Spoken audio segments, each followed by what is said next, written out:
السلام علیکم ورحمۃ اللہ وبرکاتہ۔ محترم سامعین کرام، حضرت علی کرم اللہ وجہہ کی سیرت کا یہ 5واں پارٹ ہے۔ اس حصے میں جنگ صفین کا سب سے پہلے ابتدائی حصہ جو 1 مہینے پر مشتمل ہے بیان کیا جائے گا۔ حضرت علی رضی اللہ عنہ کی تاریخی تقریر بھی پیش کی جائے گی۔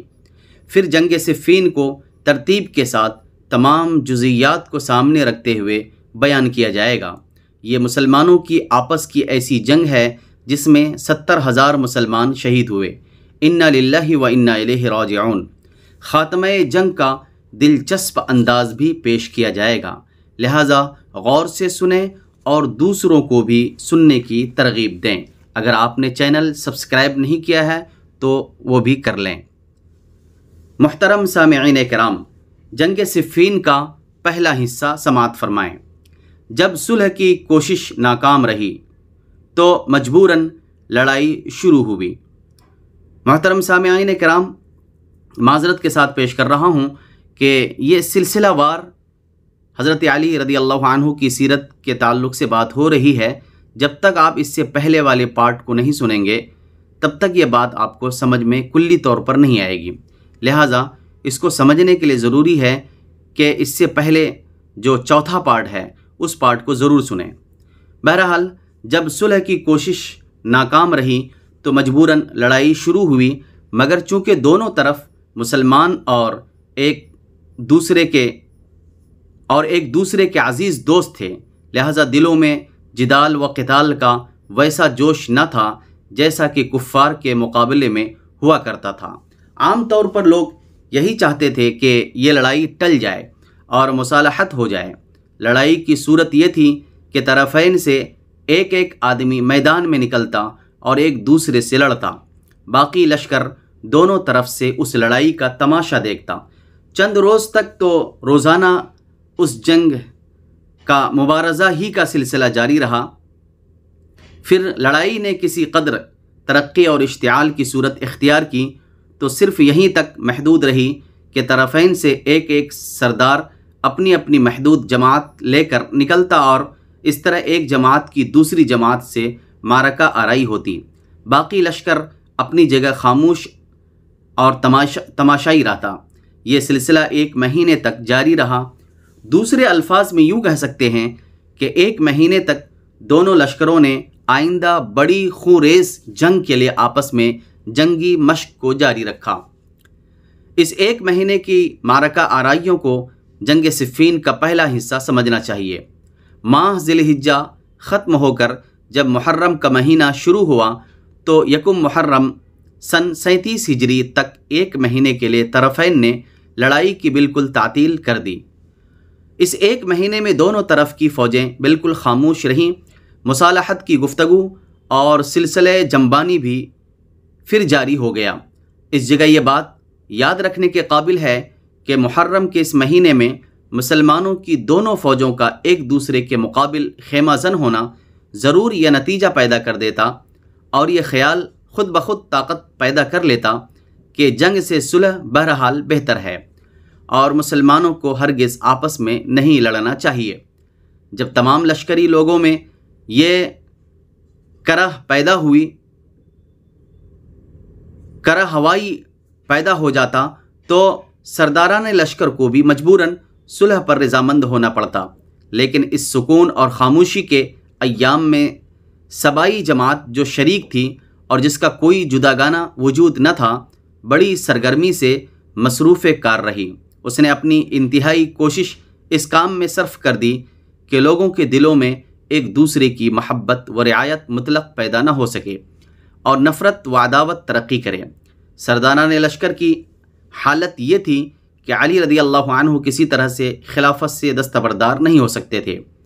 وہ قاتلین عثمان اور بلوائی لوگوں کو بھی سزا نہ دے سکتے تھے، کیونکہ مالک اشتر جیسے زبردست سپہ سالار، محمد بن ابی بکر رضی اللہ عنہ جیسے گورنر اور عمار بن یاسر رضی اللہ عنہ جیسے محترم صحابی کو سزا دینا اور تمام کوفی و مصری لشکر کو باغی و دشمن بنا لینا کوئی آسان کام نہ تھا۔ نیز یہ کہ قاتلین اور سازش قتل کے شرکا کا تعین شہادتوں کے ذریعے سے امر مشتبہ کی حد سے آگے بڑھ کر یقین کے درجے تک نہیں پہنچتا تھا۔ امیر معاویہ رضی اللہ عنہ کے مقابلے میں وہ یقیناً ہر طرح سے مستحق خلافت تھے۔ ادھر امیر معاویہ رضی اللہ عنہ اپنے آپ کو مکے کے رئیس اور احد و احزاب کی عظیم الشان فوجوں کے سپہ سالار اعظم ابو سفیان رضی اللہ عنہ کا بیٹا ہونے کی حیثیت سے امیر عرب سمجھتے تھے۔ نبی اکرم صلی اللہ علیہ وسلم کی زوجہ محترمہ کے بھائی اور کاتب وحی ہونے کا بھی شرف رکھتے تھے۔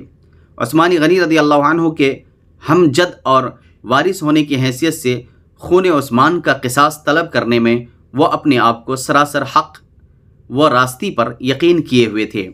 اتنے بڑے قتل کو مشتبہ قرار دے کر ٹال دینا اور کسی کو بھی زیر قصاص نہ لانا ان کے نزدیک زندہ مکھی نگلنا تھا، اور علی رضی اللہ عنہ کی توجیہ نہ ان کی سمجھ میں آتی تھی اور نہ وہ سمجھنا چاہتے تھے۔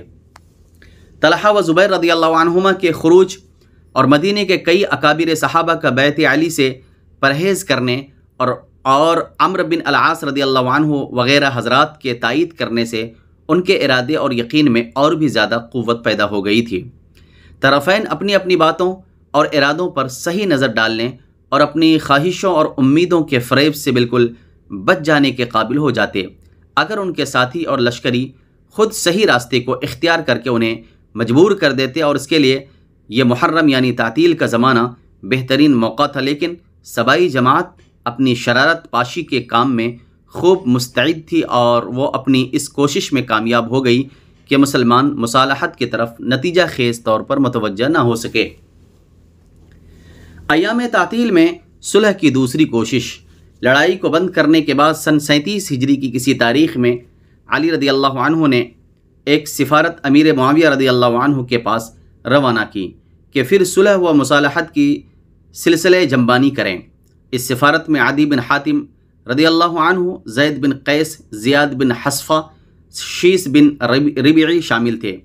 شیس بن ربیعی پہلی مرتبہ بھی گئے تھے اور انہی سے امیر معاویہ رضی اللہ عنہ کی سخت کلامی تک نوبت پہنچ گئی تھی۔ اس مرتبہ پھر شیس کا سفارت میں شامل ہونا خطرے سے خالی نہ تھا۔ اس وفد نے امیر معاویہ رضی اللہ عنہ کی خدمت میں حاضر ہو کر اپنا فرض ادا کیا۔ اول عدی بن حاتم نے حمد و ثنا کے بعد کہا کہ اے معاویہ، علی کی اطاعت قبول کر لو، تمہارے بیعت کر لینے سے مسلمانوں میں اتفاق پیدا ہو جائے گا، تمہارے اور تمہارے دوستوں کے سوا اور کوئی بیعت سے منحرف نہیں۔ اگر تم نے مخالفت پر اصرار کیا تو ممکن ہے کہ وہی صورت پیش آئے جو اصحاب جمل کو پیش آئی۔ معاویہ رضی اللہ عنہ نے قطع کلام کر کے کہا کہ اے عدی، تم صلح کرانے آئے ہو یا لڑنے؟ کیا تم مجھ کو اصحاب جمل کا واقعہ یاد دلا کر لڑائی سے ڈرانا چاہتے ہو؟ تم نہیں جانتے کہ میں حرب کا پوتا ہوں، مجھے لڑائی کا مطلق خوف نہیں۔ میں جانتا ہوں کہ تم بھی قاتلان عثمان میں سے ہو، اللہ تبارک و تعالی تم کو بھی قتل کرائے گا۔ اس کے بعد یزید بن قیس بولے کہ ہم لوگ سفیر ہو کر آئے ہیں، ہمارا یہ منصب نہیں کہ تم کو نصیحت کریں، لیکن ہم کو اس امر کی ضرور کوشش کرنی چاہیے کہ مسلمانوں میں اتفاق پیدا ہو اور نا اتفاقی دور ہو۔ یہ کہہ کر علی رضی اللہ عنہ کے فضائل اور ان کا مستحق کے خلافت ہونا بیان کیا۔ اس کے جواب میں امیر معاویہ نے کہا کہ تم ہمیں جماعت کی طرف کیا بلاتے ہو؟ جماعت ہمارے ساتھ بھی ہے۔ ہم تمہارے دوست کو مستحق خلافت نہیں سمجھتے، کیونکہ انہوں نے ہمارے خلیفہ کو قتل کیا اور اس کے قاتلین کو پناہ دی۔ صلح تو اس وقت ہو سکتی ہے جب کہ وہ قاتلین عثمان کو ہمارے سپرد کر دیں۔ معاویہ رضی اللہ عنہ یہیں تک کہنے پائے تھے کہ شیس بن ربیعی فوراً بول اٹھے کہ اے معاویہ، کیا تو عمار بن یاسر کو قتل کر دے گا؟ امیر معاویہ نے جواب دیا کہ مجھ کو عمار کے قتل میں کون سی چیز منع کر سکتی ہے، میں تو اس کو عثمان کے غلام کے عوض میں قتل کر ڈالوں گا۔ شیس بن ربیعی نے کہا کہ تو اس کے قتل پر ہرگز قادر نہ ہو سکے گا جب تک کہ زمین تجھ پر تنگ نہ ہو جائے گی۔ امیر معاویہ نے کہا کہ اس سے پہلے تو زمین تجھ پر تنگ ہو جائے گی۔ اس قسم کی سخت کلامی کے بعد یہ وفد بھی بلا نتیجہ واپس چلا آیا۔ علی رضی اللہ عنہ کی تاریخی تقریر۔ محترم سامعین کرام، اس کے بعد امیر معاویہ نے حبیب بن مسلمہ، شرحبیل بن الصمت، معن بن زید کو علی رضی اللہ عنہ کی خدمت میں بطور سفیر روانہ کیا۔ حبیب بن مسلمہ نے علی رضی اللہ عنہ سے کہا کہ عثمان خلیفہ برحق تھے اور کتاب و سنت کے موافق حکم دیتے تھے، ان کی زندگی تم کو ناگوار گزری اور تم نے اس کو قتل کر ڈالا، اگر تم نے ان کو قتل نہیں کیا تو ان کے قاتلین کو ہمارے سپرد کر دو، پھر خلافت سے دستبردار ہو جاؤ، اس کے بعد مسلمان جس کو چاہیں گے اپنا خلیفہ اور امیر مقرر کر لیں گے۔ یہ کلام سن کر علی رضی اللہ عنہ کو غصہ آیا اور انہوں نے فرمایا کہ تو خاموش ہو جا، امارت و خلافت کے متعلق ایسی تقریر کرنے کا تجھ کو کوئی حق حاصل نہیں۔ حبیب بن مسلمہ نے کہا کہ تم مجھ کو ایسی حالت میں دیکھ لو گے جو تم کو ناگوار ہوگی۔ مدعا یہ تھا کہ تلوار کے ذریعے سے ہم فیصلہ کر لیں گے۔ علی رضی اللہ عنہ نے کہا کہ جا، جو تیرا جی چاہے کر۔ یہ کہہ کر علی رضی اللہ عنہ کھڑے ہو گئے اور حمد و ثنا کے بعد نبی اکرم صلی اللہ علیہ وسلم کے مبعوث ہونے کا ذکر کیا، پھر خلافت شیخین اور ان کے خصائل پسندیدہ کا ذکر کر کے فرمایا کہ ہم نے ان دونوں کو اپنے فرائض عمدگی سے ادا کرتے ہوئے پایا، یعنی حضرت ابوبکر صدیق و حضرت عمر فاروق رضی اللہ عنہما نے اپنے فرائض عمدگی سے ادا کرتے ہوئے پایا، لہٰذا ہم نے باوجود اس کے کہ نبی اکرم صلی اللہ علیہ وسلم سے رشتے میں قریب تر تھے، ان کی خلافت میں کوئی دست اندازی نہیں کی۔ پھر لوگوں نے عثمان کو خلیفہ بنایا۔ ان کا طرز عمل ایسا تھا کہ لوگ ان سے ناراض ہو گئے اور انہوں نے عثمان کو قتل کر ڈالا۔ اس کے بعد لوگوں نے میرے ہاتھ پر بیعت کرنے کی درخواست کی، میں نے اس درخواست کو قبول کر لیا۔ بیعت کے بعد طلحہ و زبیر رضی اللہ عنہما نے عہد شکنی کی اور معاویہ نے میری مخالفت کی، حالانکہ وہ میری طرح سابق بالاسلام نہیں۔ مجھ کو تعجب ہے کہ تم لوگ کس طرح اس کے مطیع ہو گئے، حالانکہ میں کتاب و سنت اور ارکان دین کی طرف بلا تأمل احیاء حق اور ابطال باطل کی کوشش کرتا ہوں۔ شرحبیل بن الصمت نے یہ تقریر سننے کے بعد علی رضی اللہ عنہ سے کہا کہ کیا آپ اس امر کی شہادت نہیں دیتے کہ عثمان مظلوم شہید ہوئے؟ علی رضی اللہ عنہ نے جواب دیا کہ میں نہ عثمان کو مظلوم کہتا ہوں نہ ظالم۔ یہ سن کر تینوں شخص یہ کہہ کر اٹھ کھڑے ہوئے کہ جو شخص عثمان کو مظلوم نہیں کہتا ہم اس سے بیزار ہیں، ان لوگوں کو نصیحت کرنا نہ کرنا مساوی ہے، برابر ہے، ان پر کوئی اثر نہ ہوگا۔ اس کے بعد پھر مصالحت کی کوئی کوشش جو قابل تذکرہ ہو عمل میں نہیں آئی۔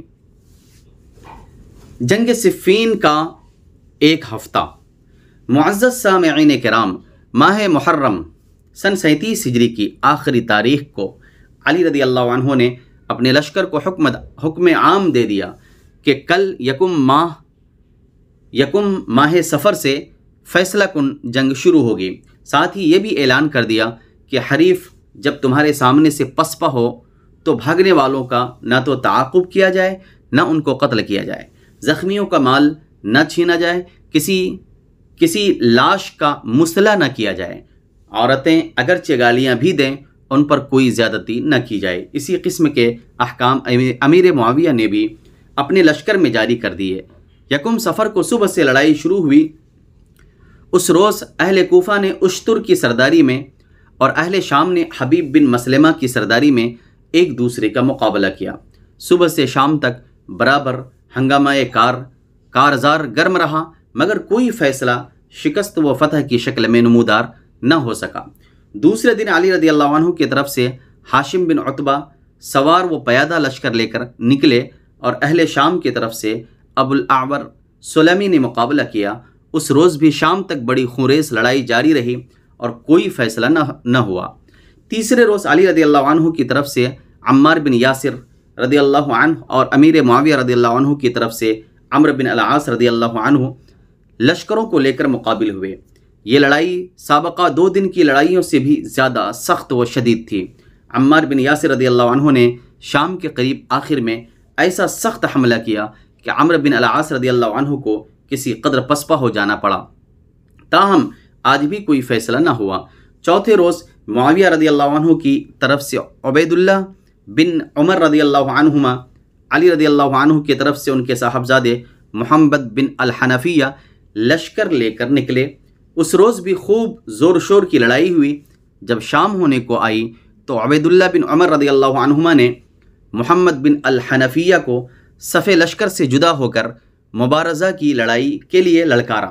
محمد بن الحنفیہ جوش شجاعت میں مقابلے کے لیے نکلے، لیکن علی رضی اللہ عنہ نے گھوڑا دوڑا کر اور قریب جا کر محمد بن الحنفیہ کو واپس کر دیا۔ ان کے واپس ہونے کے بعد عبیداللہ بن عمر بھی لشکر شام کی طرف واپس چلے آئے۔ 5ویں روز علی رضی اللہ عنہ کی طرف سے ولید بن عتبہ نکلے اور صبح سے شام تک بڑی سخت لڑائی جاری رہی۔ 6ٹھے روز ادھر سے مالک اشتر اور ادھر سے حبیب بن مسلمہ دوبارہ نبرد آزما ہوئے۔ اس روز بھی شام تک کی زور آزمائی و خون ریزی نے کوئی نتیجہ پیدا نہیں کیا۔ 7ویں روز علی رضی اللہ عنہ اور امیر معاویہ رضی اللہ عنہ نے بذات خود لشکر کو لڑائی پر آمادہ کیا۔ اس روز بھی اگرچہ سابقہ ایام کی نسبت زیادہ سخت ہوئی، مگر دونوں فریق میدان میں برابر کا جوڑ ثابت ہوئے۔ معزز سامعین کرام، اس 7 روزہ جنگ میں ہر روز دونوں طرف سے نئے نئے سپہ سالار مقرر ہو کر اپنی اپنی جنگی قابلیت کا اظہار کرتے رہے۔ چونکہ دونوں لشکروں کی تعداد بھی 90 اور 80 ہزار یعنی قریباً برابر ہی تھی، اور طرفین کے لڑنے والوں میں بھی ایک ہی حیثیت اور ایک ہی سی طاقت و شجاعت والے لوگ تھے، لہٰذا کسی کو نہ فتح حاصل ہوئی نہ شکست۔ البتہ اس بات کا اظہار ہوتا رہا کہ طرفین میں لڑائی کے لیے کافی جوش اور اظہار شجاعت کا کافی شوق ہے۔ یہ ہفتہ اسلام کے لیے بڑا ہی سخت تھا کہ مسلمانوں کی تلواریں پوری تیزی کے ساتھ مسلمانوں کی گردنیں کاٹ رہی تھیں اور دشمنان اسلام اطمینان کے ساتھ مصروف تماشا تھے۔ لیکن اس ہفتے سے بھی زیادہ منحوس 2 دن آنے والے تھے۔ جنگ صفین کے آخری 2 دن پورے 1 ہفتے کی سخت زور آزمائیوں کے بعد 8 صفر سن 37 ہجری کو جمعرات کے روز دونوں لشکر آخری روز فیصلہ کن معرکہ آرائی کے لیے تیار ہو گئے۔ 4 شنبہ و 5 شنبہ کی درمیانی شب دونوں نے فیصلہ کن جنگ کی تیاریوں میں بسر کی۔ جمعرات کے دن نماز فجر کے وقت بعد از نماز فجر علی رضی اللہ عنہ نے اپنے پورے لشکر کو لے کر شامیوں پر حملہ کیا۔ اس حملے میں علی رضی اللہ عنہ قلب لشکر میں تھے، جہاں کوفہ و بصرہ کے شرفا اور اہل مدینہ جن میں اکثر انصار اور کمتر بنو خزاعہ و بنو کنانہ تھے شامل تھے۔ میمنہ کی سرداری علی رضی اللہ عنہ نے عبداللہ بن بدیل بن ورقہ خزائی کو سپرد کی تھی اور میسرہ عبداللہ کے سپرد کیا تھا۔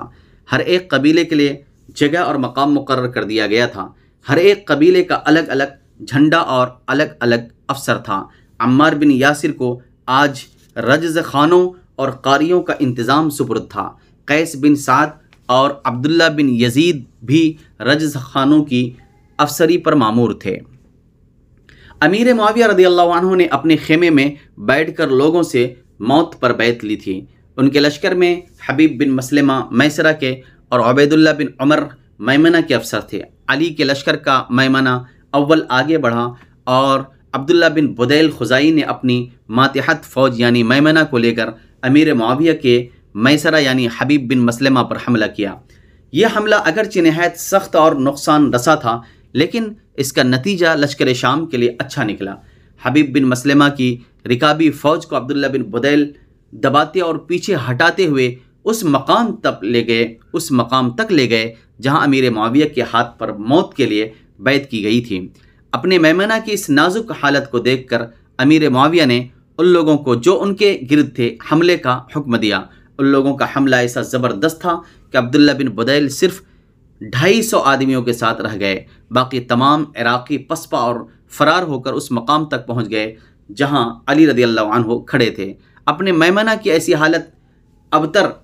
ابتر حالت دیکھ کر علی رضی اللہ عنہ نے سہیل بن حنیف کو اپنے اہل مدینہ کا افسر بنا کر عبداللہ بن بدیل کی حفاظت و امانت کے لیے روانہ کیا، لیکن شامیوں نے سہیل بن حنیف کو عبداللہ بن بدیل تک نہ پہنچنے دیا اور تھوڑی دیر کے بعد عبداللہ بن بدیل شامی لشکر کے ہاتھ سے مع اپنے ہمراہیوں کے کام آ گئے، یعنی شہید ہو گئے۔ ادھر میمنہ کی یہ شکست علی رضی اللہ عنہ کو اپنی طرف متوجہ کیے ہوئے تھی اور کہ ادھر ان کے میسرہ کو بھی شامیوں کے مقابلے میں